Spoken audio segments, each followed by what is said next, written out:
अच्छा अब देखें आपके, ये तो वही चीज़ है जो अभी हमने प्रूव किया क्वेश्चन नंबर 3 में, सिवाय इसके कुछ कांस्टेंट का फ़र्क है, क्योंकि यहाँ कांस्टेंट का फ़र्क है इसलिए वो भी फ़र्क है। तो अब पहला पार्ट इसका कर लेते हैं, दूसरा उसी को देख के कर लेना। पहला पार्ट ये है इसका कि सबसे पहले ये कंसीडर करो, consider y is equal to sine m arc sine x, तो जिसे हम 1 कहा है। डेरिवेटिव लो, differentiating with respect to x, differentiating with respect to x, तो ये आ जाएगा y dash is equal to sine के आगे जो कुछ भी लिखा हुआ है, जो एंगल है साइन का, जाहिर है वो एज इट इज रहेगा,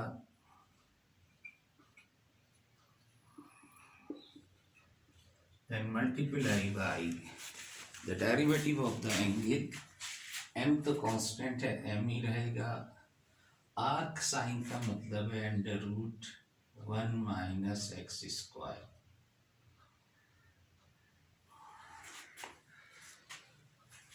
तो ये फर्स्ट ऑर्डर डेरिवेटिव आ गया। अब आप देखें कि अब एक दफ़ा और डिफरेंशिएट करना है। अब अगर इसे और एक दफ़ा डिफरेंशिएट करोगे तो लेट मी कॉल इक्वेशन 2, 2 3 तो हो चुकी है 4, दिस इज इक्वेशन 4। अब अगर इसे इसी फॉर्म में डिफरेंशिएट करोगे तो एक तो ये खुद एक टिपिकल टर्म है और फिर डिवाइडेड बाय दिस रूट वाली टर्म है, उसके अंदर भी एक टिपिकल टर्म है, तो यू अपॉन वी का फॉर्मूला लगाना होगा। तो आसानी इसमें है कि आप बेहतर है कि इसको उधर मल्टीप्लाई कर दो और फिर स्क्वायर अगर कर दोगे तो रूट भी ख़त्म हो जाएगा। तो आसानी इसमें है कि इसको आप इधर ले आइए, 1 minus x square power y dash x, M को इधर ही रहने दो, cos M arc sine x. अब जब आप इसको बेहतर है कि ये रूट भी हटाने के लिए स्क्वायर कर दो, squaring both side,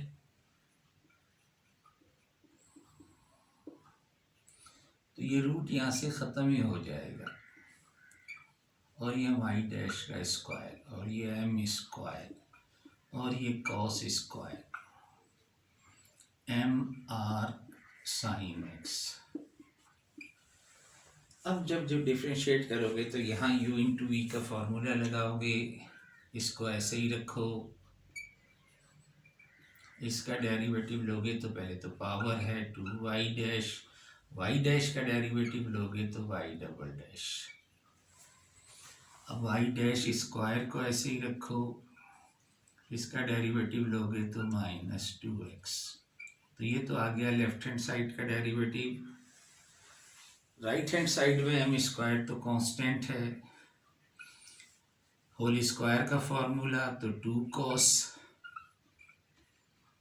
M arc sine x. जाहिर है पहले तो आपने पावर को डेरिवेटिव लिया है, स्क्वायर को लिया है, अब कॉस का डेरिवेटिव से मल्टीप्लाई कर दो तो minus sine, angle as it is,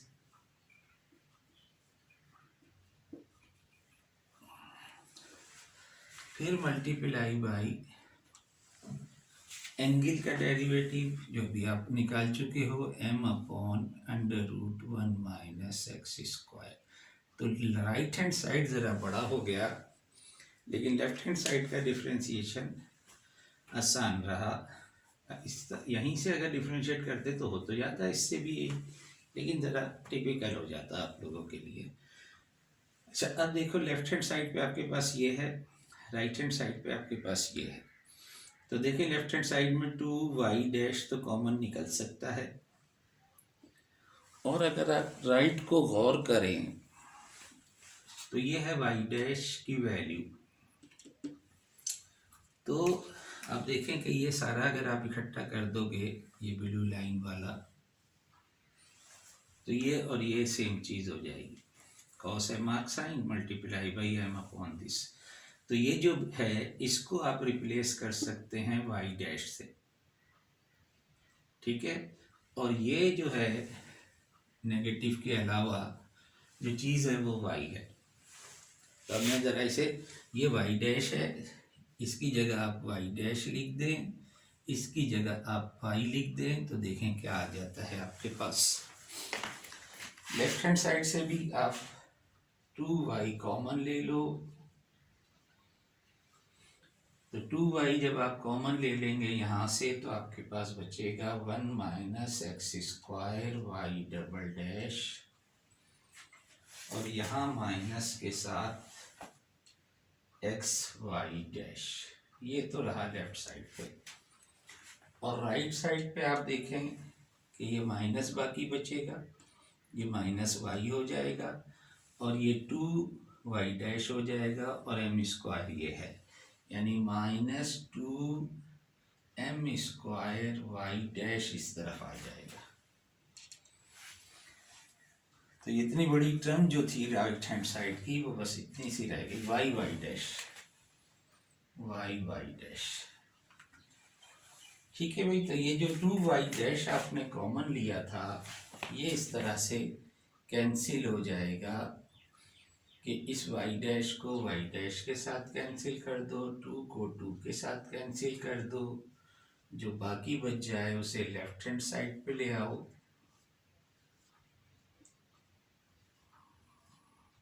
ये माइनस इधर आके प्लस हो जाएगा। ये आपका पहला जो सेकंड इक्वेशन है ये प्रूव हो गई। इसके बाद जाहिर है कि अब यहाँ से आपको इसे निकालना है, तो ये मैं आपको पिछले सवाल में करा चुका हूँ, इसको ट्राई करना, नहीं तो फिर आप मुझसे पूछ सकते हैं फ़ोन करके या अगले, या आके मैंने आपसे कहा है कि आप आना चाहो 2-2 करके 4-4 करके तो आ सकते हो, मुझसे पूछ सकते हो।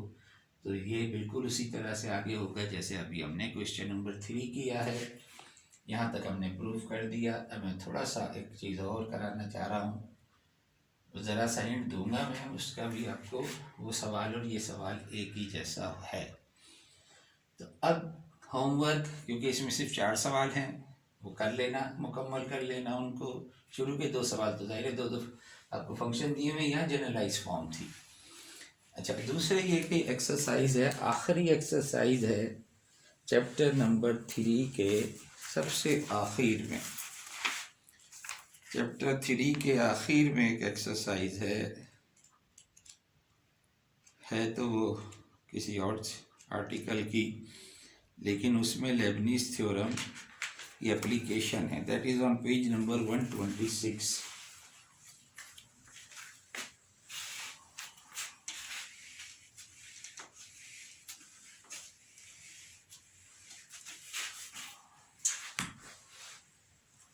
एक्सरसाइज है ऑन पेज नंबर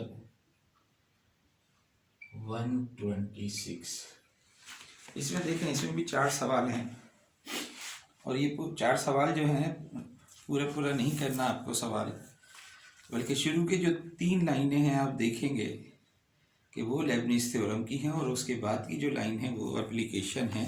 तो चूँकि वो चीज़ें आपको नहीं कराई जा रही, तो सिर्फ पहले 3 लाइनें जो हैं वो आप लेबनीज़ थ्योरम का लेके कर लो। लेकिन क्वेश्चन नंबर 1 बिल्कुल यही सवाल है, यहाँ आपको ज़रा फॉर्मेट अलग दी हुई है। तो ये क्वेश्चन नंबर 1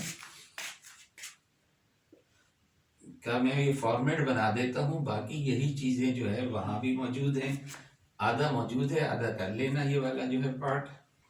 यहाँ ये इस फॉर्म में दिया हुआ है x is equal to cos theta and y is equal to cos m theta,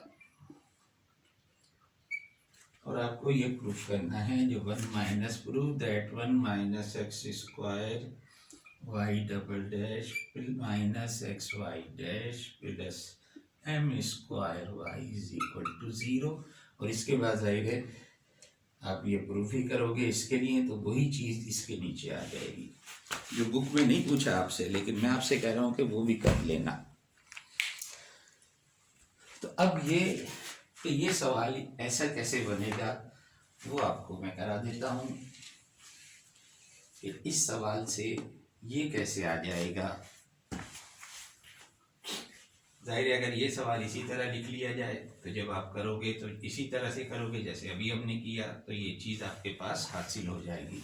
तो मैं सिर्फ इसको इस फॉर्म में लिखना बता रहा हूँ आपको कि ये सवाल और ये सवाल सेम कैसे हैं।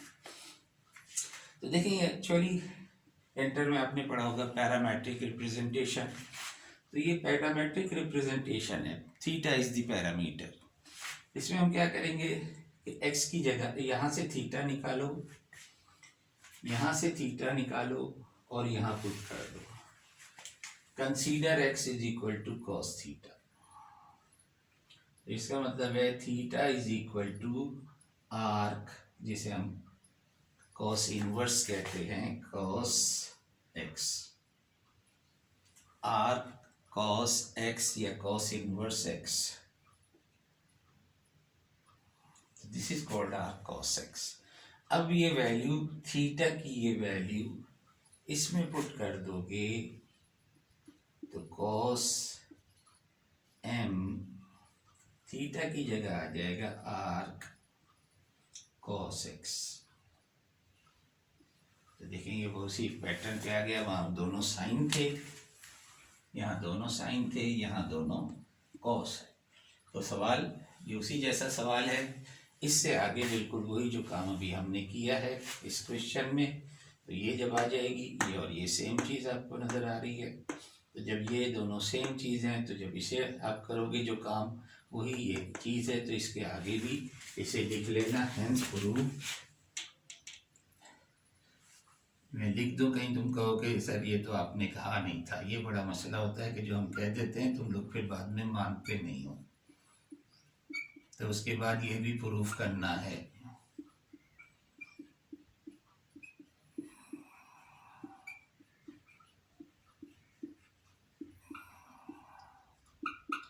ये सब जगह एक्स मैंने लिखा नहीं है, चाहो तो लिख लो।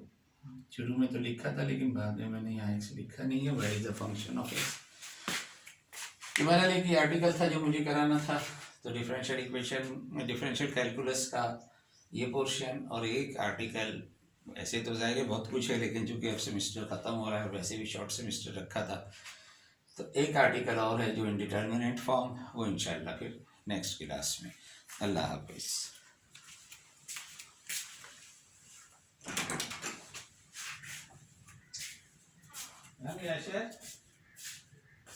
अच्छा 10 मिनट में आ जाइए।